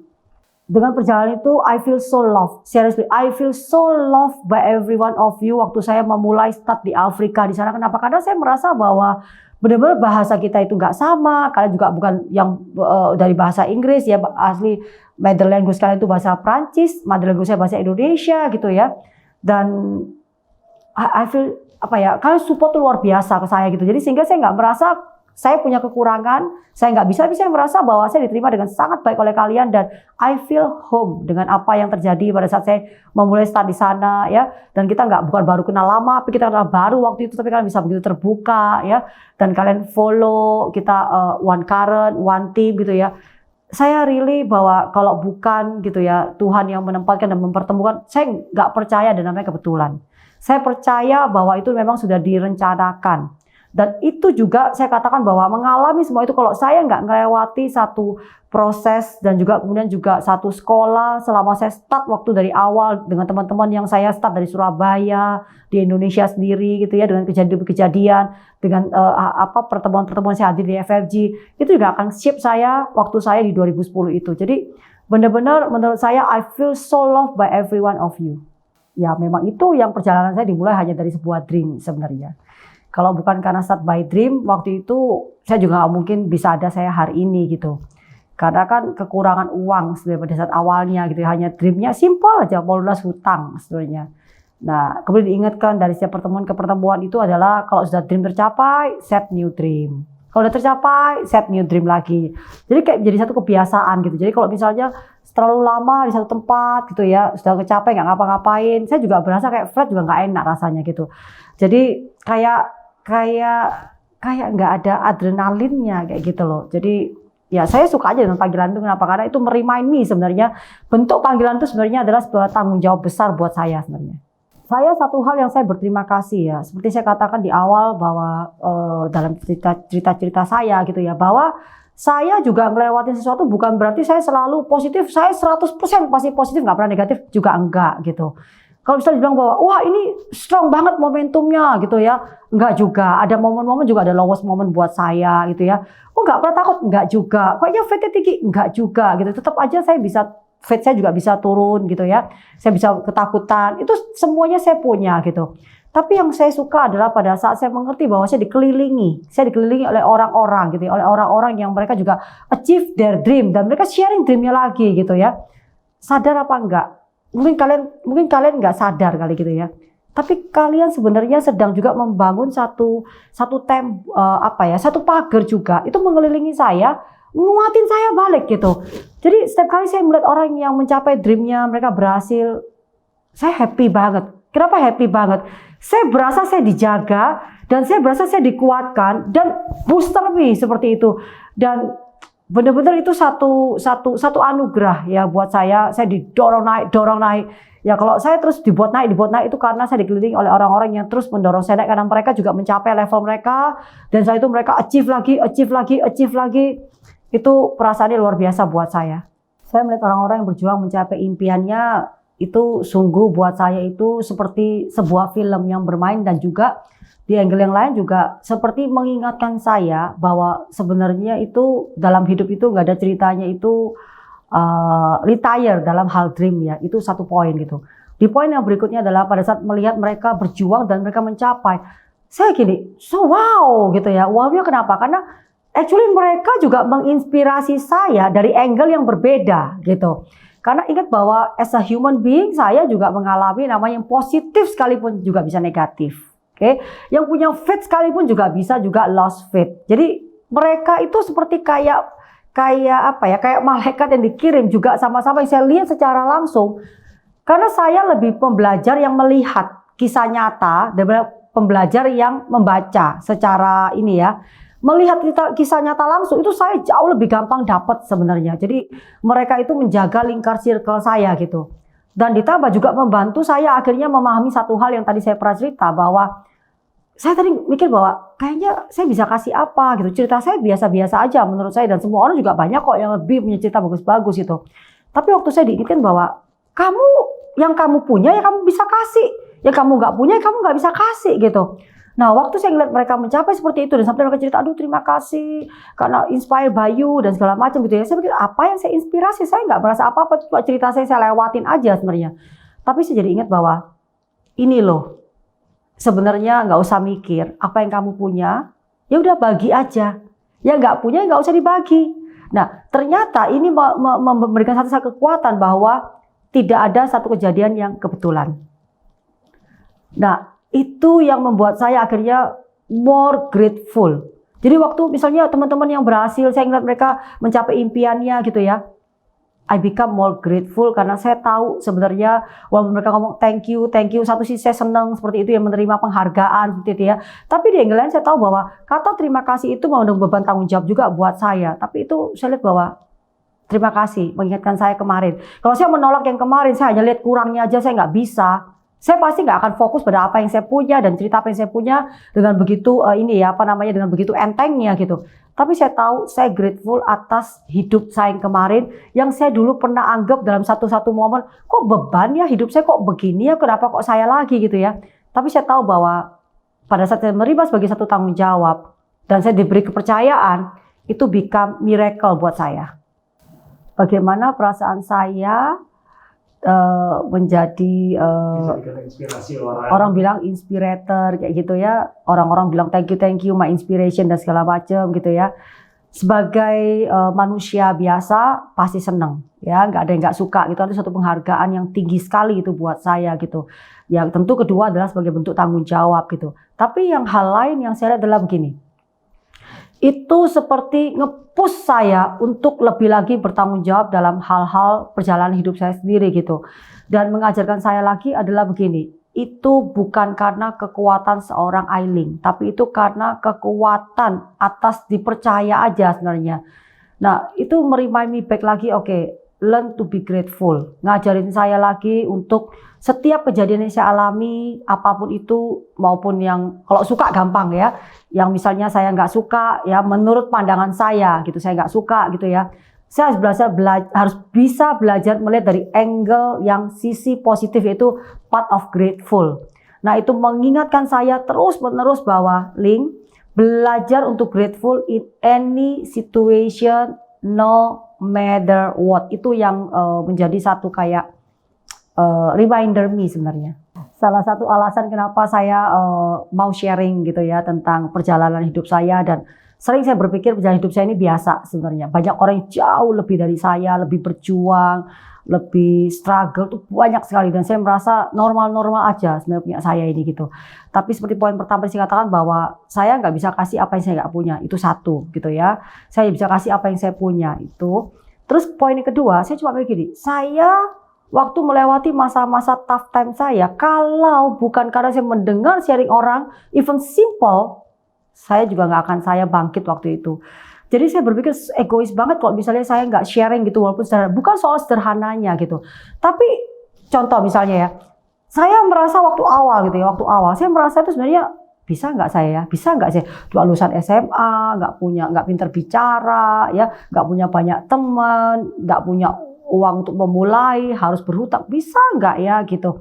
Dan waktu itu saya hadir satu acara, pembicaranya itu salah satunya ya dari banyak itu ada salah satu sangat menginspirasi saya.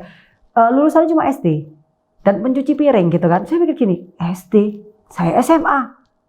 Ada perasaan kayak aku lebih gitu kan, mencuci piring. Sementara saya walaupun lulus SMA, saya masih lumayan. Saya nggak cuci piring di restoran, saya masih membantu orang tua saya, masih ada orang tua saya gitu kan. Dan masih oke lah menurut saya gitu kan. Dia berhasil, dia bisa gitu kan. Dan saya ngelihat dengan mata kepala saya gini, so wow, saya ngelihat aja, cuma dengar itu aja, saya udah semangat banget. Oke, kalau dicubit sama-sama sakit, oke, kamu juga sakit, means if they can do it, he can do it, you also can do it, I can do it. Itu simple loh, tapi menguatkan banget. Dan again, saya nggak mau mereka-reka, nggak mau menebak-nebak juga apakah sharing saya ini bisa membangkitkan si ini, nggak. Yang penting kalau saya diberi kesempatan, saya berterima kasih banget untuk kesempatan ini. I'm so thankful karena buat saya ini adalah satu satu berkat ya, saya boleh berbagi ini gitu. Itu sebenarnya saya juga nggak tahu apakah ini kena apa nggak kena, tapi yang paling penting adalah saya share part of yang saya punya. Saya ingin membayar apa yang saya dapat kemarin, itu adalah saya juga gratis dapatnya. Memang acara saya bayar, tapi yang saya dapatkan semangat saya, ya inspirasi saya itu gratis sebenarnya. Saya nggak tahu dia mau cerita apa waktu itu ya, tapi saya thankful bahwa dia membangunkan macan yang tidur ini. Berawal dari hanya mau bebas dari hutang sampai dengan perjalanan sampai dengan hari ini, saya mau ngomong itu really blessed. Kalau bukan blessed, saya nggak tahu lagi ngomong apa, tapi ini benar-benar blessed. Karena memang semua itu yang saya impikan happen one by one gitu. Tapi saya menerima banyak hal yang more than. More than itu artinya lebih dari apa yang saya pikirkan, lebih dari apa yang saya tulis dan segala macam, itu lebih lah yang saya terima itu ya. Dan di situ saya ngeliat bahwa pada saat awal gitu ya, saya kan waktu itu diajarin gini, belum terjadi nggak apa-apa, tapi kamu bayangkan kamu seperti sudah menjadi gitu, gimana gitu kan waktu itu gitu ya. Tapi saya ngerti sekarang istilah kerennya orang sering ngomong adalah becoming first, becoming first. Jadi artinya sebelum gitu ya, sebelum terjadi, becoming first. Nah becoming ini becomingnya bagaimana gitu kan, karena tipis sekali gitu. Saya memahami adalah becoming yang penting dari dalamnya dahulu, yaitu dari mindnya, dari dalamnya tidak kelihatan ini loh. Ini yang mendidik saya untuk melatih saya terus sampai dengan hari ini, apapun pencapaian mau dicapai gitu ya. Yang penting saya harus ingat bahwa becoming first sebelum itu terjadi yang di dalam ini secara mind. Ya, I feel so blessed. Satu hal yang tadi saya cerita bahwa juga ada saya ceritakan bahwa saya berpikir bahwa dengan segala uang itu kan beres gitu ya. Saya datang dari satu keluarga yang ekonomi sudah saya ceritakan sebelumnya tadi. Saya berpikir bahwa dengan ini salah satunya anak saya nggak perlu melewati prosesnya saya lagi. Itu yang saya pikirkan gitu. Dan ya of course sebagai orang tua pasti nggak mau lah anak melewati prosesnya yang susahnya dan segala macam. Itu normal sebagai orang tua gitu. Tapi dalam perjalanan saya ngelihat saya bisa seperti ini hari ini saya itu karena satu proses. Kalau saya nggak ada sebuah proses itu, saya nggak dilahirkan seperti saya hari ini. Dan saya berterima kasih untuk itu karena saya tahu tidak ada satu pencapaian, orang mencapai sesuatu itu yang tanpa cerita. Saya menangkap satu basic sekarang bahwa tidak ada yang gratis. Kalau orang tidak ada makan siang gratis. Nah, pikiran saya mulai berubah. Cara saya mau membesar anak-anak, cara saya untuk meninggalkan legacy ke mereka jadi berubah semuanya. Karena saya melihat banyak di luaran yang saya hanya sharing, ya kita ketemu, oke, kita tukar pikiran, oke, membangun organisasi ini, saya ketemu dengan orang di luaran gitu ya. Karena saya lihat gini, kok saya ketemu dengan orang-orang yang mereka ceritanya luar biasa ya. Mereka kadang sampai ngomong gini, Bayu, because you inspire me, because your life gitu kan. Tapi saya rasa apa yang saya kasih ya, cerita saya biasa, tapi mereka punya impact yang luar biasa. Terus saya pikir gini, bagaimana dengan orang dalam rumah saya sendiri, khususnya anak-anak saya gitu kan. Saya mulai mikir gini, aduh Tuhan, ini sebenarnya adalah dua hal gitu. Nah, saya bersyukur banget waktu awal saya memulai, saya sempet lah ada satu perasaan orang bilang, gimana sih jadi mama kok ninggalin anak, kayaknya nggak punya cukup waktu untuk anak gitu ya. Ya sebagai perasaan seorang mama pasti ada perasaan bahwa nggak nyaman ya, untuk itu pasti ada gitu. Tapi karena keadaan waktu itu saya nggak bisa untuk nggak melakukan itu gitu. Kalau nggak anak saya bagaimana gitu kan, keluarga bagaimana gitu. Ya saya bilang, saya nggak punya pilihan gitu. Dan hari ini saya menemukan satu kalimat yang bagus yang menguatkan saya adalah gini, it's okay, saya bukan mama yang baik, tapi minimal saya bertanggung jawab atas keluarga saya, atas anak-anak saya, minimal saya diberikan kepercayaan punya anak ini, saya mama yang bertanggung jawab. Itu yang saya pegang gitu. Nah berjalan sampai ke sini, saya tetap memikir bahwa saya harus jadi orang tua yang bertanggung jawab juga. Apa yang saya pikir di saya bahwa bukan uang yang diberikan untuk legacy kepada anak saya, tapi minimal saya mau anak saya juga minimal melewati proses. Memang saya nggak bisa secara khusus memproses anak saya, tapi minimal saya bisa sharing sama mereka dari ceritanya dari luaran, seperti itu. Terus kemudian itu nilai-nilai yang saya belajar, saya sering sharing bersama mereka. Karena saya tahu satu hal bahwa anak adalah masa depan dan titipan. Dan mereka juga melewati satu prosesnya sendiri. Minimal saya temenin dulu. Terus kalau ada acara-acara seperti ini, even seperti ini saya minta juga mereka hadir untuk mendengarkan. Ada anak saya juga nggak barengan sama saya saat ini di Indonesia ya, dia di tempat lain untuk studi gitu ya. Saya juga minta dia untuk dengarkan dan ngikutin gitu ya. Supaya apa? Supaya dia juga sama dijagai satu kode bagaimana punya mindset yang tepat as a millionaire gitu. Minimal lah. Saya bilang sama anak saya begini, untuk menjadi makmur itu harus, nggak ada negotiable. Tidak ada negosiasi, harus. Makmur itu harus gitu. Tapi saya bilang juga bahwa harus disertai dengan value yang benar. Jadi saya nggak bilang bahwa, oh value kamu benar aja, miskin nggak apa-apa. Enggak. Saya akan ngomong mereka bahwa menjadi makmur harus, tapi dengan value yang benar. Karena buat saya adalah begini.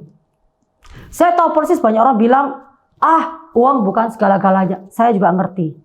Tapi saya bilang sama anak saya juga bahwa uang bukan segala-galanya, setuju banget. Tapi uang juga bisa create banyak problem kalau misalnya orang nggak berjuang. Karena saya belajar dalam proses tersebut, ternyata dalam proses pencapaian, pengejaran, saya punya masalah dengan uang pada awal. Ternyata yang ke proses masalah hati saya, tentang greedy dan segala macam lah gitu ya.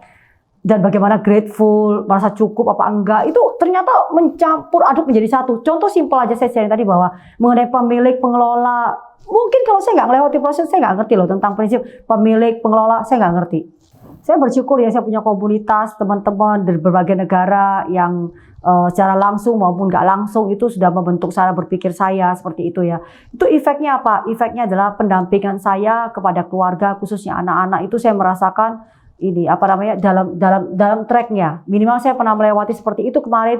Minimal hari ini mereka bisa sharing apapun yang mereka lewatin seperti itu. Minimal bisa kasih pandangan-pandangan. Contoh sederhana aja. Saya begitu happy tahu anak saya misalnya sudah bisa membedakan misalnya mana yang positif, mana yang negatif.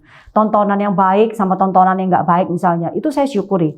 Karena kalau kita lihat sekarang ini generasi saat ini gitu ya sangat dimudahkan oleh namanya sosial media gitu ya, tontonan-tontonan, which is buat saya itu good karena banyak informasi dan kita bisa belajar apa saja sebenarnya itu melalui itu gitu ya. Tapi di angle lain juga ada hal yang kita tahu sendiri bahwa seperti kita tahu bahwa banyak hal-hal yang apa namanya kalau saya ngomong lebih ekstrimnya nggak membangun gitu ya, walaupun saya nggak bisa judgement ke situ gitu. Tapi saya bersyukur bahwa anak saya tanpa saya pantau, mereka sudah bisa membedakan, oh ini perlu, ini nggak perlu, ini saya tonton, ini saya nggak tonton gitu ya. Dan mereka sudah mulai baca buku-buku positif. Itu tanpa pengawasan seperti itu. Justru saya malah mendapatkan banyak sekali inspirasi anak saya dari buku yang dia baca, dari YouTube yang dia lihat, dari sosial media dia ikuti. Dia bisa memberikan cerita-cerita balik kepada saya yang tadinya saya juga belum dengar. Mereka mengisi saya. Saya bilang, so wow, ini satu hal yang luar biasa. Saya itu sangat interest ya dengan FFG punya program yang ada achiever, terus kemudian millionaire to billionaire gitu. Nah, saya tahu waktu before 30 saya itu saya hit my first 1 million US dollar. Oke, after that terus berkembang gitu ya. Nah, berjalan sampai ke sini gitu ya, waktu Pak Ongki bikin program ini, saya interest banget. Kenapa? Karena gini, menjadi bilioner, oke, di atas kertas orang bilang whatever it takes lah ya. Itu kan kalau lihat angkanya jauh banget. Jujur ngomong, saat ini saya dalam perjalanan, saya belum masuk ke sana ya. Even bilang sekaya apa sih gitu kan ya. Ya kalau bilang kaya nggak ada habisnya. Tapi yang pasti bahwa, sorry saya ulang aja deh, nggak enak ngomong ini. Tapi jangan diambil yang tadi ya, dianu ya. Ya, saya interest banget ya dengan program yang FFG punya Achiever and then millionaire to billionaire. Saya suka kata yang millionaire to billionaire, oke? Saya tahu jauh buat saya masih ke billionaire di atas kertas gitu ya. Tapi ada satu hal sekarang ini adalah antara fear sama faith. Fear sama faith, oke? Kalau ngeliat angka nolnya banyak banget gitu ya. Tapi buat saya ada orang yang mencapainya sudah gitu kan. Dan memang jumlahnya kecil gitu. Saya cuma ngomong diri saya cuma seperti ini aja. Oke, now your faith, oke, yang memimpin atau your fear yang memimpin. Saya bilang no. Ini bukti kalau saya masih punya fear, saya normal sebagai manusia. Tapi yang kedua, bukti bahwa saya harus menggunakan faith saya lebih tinggi dari fear saya. So saya bilang dalam diri saya sendiri bahwa billionaire not negotiable. Tidak dinegosiasikan, enggak. Yang penting saya melakukan bagian saya mengenai dipercaya, diberikan atau tidak itu bukan urusan saya. Tugas saya melakukan bagian tanggung jawab untuk saya bisa dipercaya ke sana. Justru saya melihatnya adalah ini satu program buat saya adalah this is the time untuk sekarang ini adalah bagaimana saya create my mind ke arah sana dan membangun habit saya ke arah sana dan membangun tanggung jawab saya ke arah sana untuk saya bisa dipercaya masuk ke arah sana. Jadi menarik saya buat saya bahwa ini satu angle baru buat saya. Saya belajar satu hal bahwa billionaire itu apa aja sih? Akhirnya mencari tahu billionaire itu apa aja sih. Memang yang pasti ada di atas angka kertas nolnya, ya bisa dihitung sih banyak gitu ya nolnya.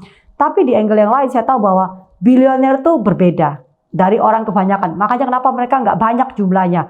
Sebenarnya semua orang layak dan bisa tembus billionaire saya bilang begitu.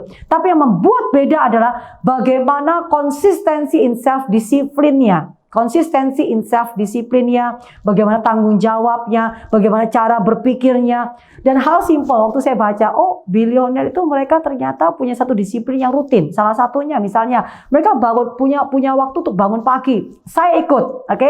Mereka punya satu habit adalah katanya setiap bangun mereka merapikan tempat tidur. Saya ikut seperti itu. Jadi saya bilang kecil-kecil ya, ternyata cuma itu gitu. Cuma itu gitu. Dan mereka punya mind, mereka baca buku setahun berapa banyak buku, mereka bergaul dengan lingkungan positif gitu ya. Dan itu kecil-kecil. Dan sesuatu yang baik gitu, habitnya baik. Kenapa saya enggak gitu? Jadi buat saya bilang sama anak saya, milioner pertama, saya bilang sama kamu harus hit your first 1 million, oke? Second, then go to billionaire. Karena saya tahu persis itu prosesnya bukan soal angka nol ya, tapi prosesnya adalah di hal-hal yang kelihatan kecil-kecil ini, itu benar-benar akan begitu dipercaya bisa pegang tanggung jawab yang kecil, bisa pegang yang besarnya. Sehingga sangat menarik buat saya mulai melatih ngomong sama diri saya sendiri dalam resolusi saya juga ngomong bahwa Aileen belajar untuk konsistensi in self-discipline. Kalau saya bisa konsisten ya dalam disiplin saya sendiri yang tidak kelihatan, artinya saya bisa selesaikan hal-hal yang lainnya. Bahwa saya nggak gini, orang-orang yang mencapai miliar dan bilioner gitu, kebanyakan mereka menjadi kayak filantropis. Saya ada buku satu yang baca, ini buat saya menarik ya. Workaholic, orang kerja keras ya, Ini dari saya baca ya, jadi ini bisa jadi mungkin pengetahuan ini ada yang nggak setuju, ada yang setuju. Saya sharing part saya yang saya dapat gitu ya. Katanya kerja keras kalau terlalu gitu ya, itu bisa menjadi racun buat tubuhnya. Tapi ada satu yang mengatakan begitu bahwa kalau giving katanya itu malah jadi sehat gitu. Jadi saya pikir seru juga ya, filantropis DA itu hidupnya tuh gimana ya? Mereka bisa memberi dan angka seperti itu dan bisa kayak lepas begitu aja. Yang penting buat saya apa? Saya mau experience-nya. Saya tahu saya masih jauh dari itu. Tapi saya cuma bilang begini aja, Tuhan kalau kau kasih kesempatan itu buat saya gitu. Saya mau melatih bagian-bagian di personal growth saya ini. Ini tentu bukan hanya personal growth biasa saja, tapi sudah part of personal growth yang mengandung banyak spiritual journey di dalamnya. Itu yang menjadi sekarang adalah PR sebenarnya buat saya untuk saya melakukan bagian-bagian ini. Another journey in my life. Buat siapapun sekarang kalau misalnya dengar sharing saya gitu ya. Saya cuma mau menyampaikan begini. Sharing yang didengar ini kan waktunya pendek, ya, enak kelihatannya. Saya ngomong ada yang bisa ketawanya di sini ya. Tapi ingat banyak juga hal yang tidak bisa diceritakan. Perasaan ini saya bisa ceritakan, tapi nggak bisa didescribe perasaan ini gitu. Jadi banyak hal yang tidak kelihatan, yang tidak diketahui, yang mungkin nggak nampak gitu ya, nggak bisa didescribe gitu ya. Itu memang harus dilewati. Jadi tetap semua pencapaian dicapai itu tetap ada harga yang harus dibayar. Dan dalam proses untuk membayar harga yang dibayar itu saya cuma tahu satu hal adalah bagaimana grateful dengan apa yang ada hari itu no matter what. No matter what. Dan satu kecil-kecil dilewatin selesai. Gak usah mikir besok. Pikir terbaik yang hari ini aja. Juga gak usah mikir yang kemarin yang udah lewat. Yang hari ini saja. Do the best yang hari ini dengan grateful. Besok lagi. Oke? Besok lagi. Selesaikan bagian kecil-kecilnya aja. Kecil-kecilnya. Yang penting hari itunya saja. Dan terus fokus tapi punya hope, percaya, punya iman terhadap masa depan. Karena seperti saya share di awal gitu loh. Tuhan turut bekerja dalam segala sesuatu untuk mendatangkan kebaikan. Itu yang saya yakini. Ya, saya sampaikan hari ini saya boleh katakan bahwa saya bukan the real hero-nya sebenarnya ya. But my family the real hero, ada my parents, ya, my brothers, itu peran mereka besar sekali dalam perjalanan saya gitu ya. Terus my husband, Pak Daniel, ya, my kids. Actually they are the one yang membayar harga itu banyak sebenarnya. Kalau saya di luar saya enjoy saja seperti itu ya. Dan I'm thankful, saya berterima kasih sekali Tuhan kasih saya papa mama saya, adik-adik saya ya. Terus kemudian pasangan hidup saya, anak-anak saya gitu ya. Enggak selalu mulus semuanya seperti itu. Dan juga inner circle saya sendiri gitu. Kemudian juga my uncle, auntie ya, Pak Onggi, Bu Chandra, juga keluarga besar lainnya. Mereka luar biasa karena sadar nggak sadar sebenarnya mereka kekuatan saya, khususnya orang yang sering bersama-sama saya setiap hari gitu ya, yang di rumah gitu ya, papa mama, adik-adik saya, terus suami saya, anak-anak saya, itu mereka supporter terbesar. Kalau bukan karena mereka, saya juga nggak akan fight seperti ini. Karena waktu saya pulang, saya ngelihat mereka, saya cuma satu aja, saya mau melakukan terbaik dan saya mau ambil tanggung jawab ini. Itu aja sebenarnya. Ya. Oh, thank you. Thank you.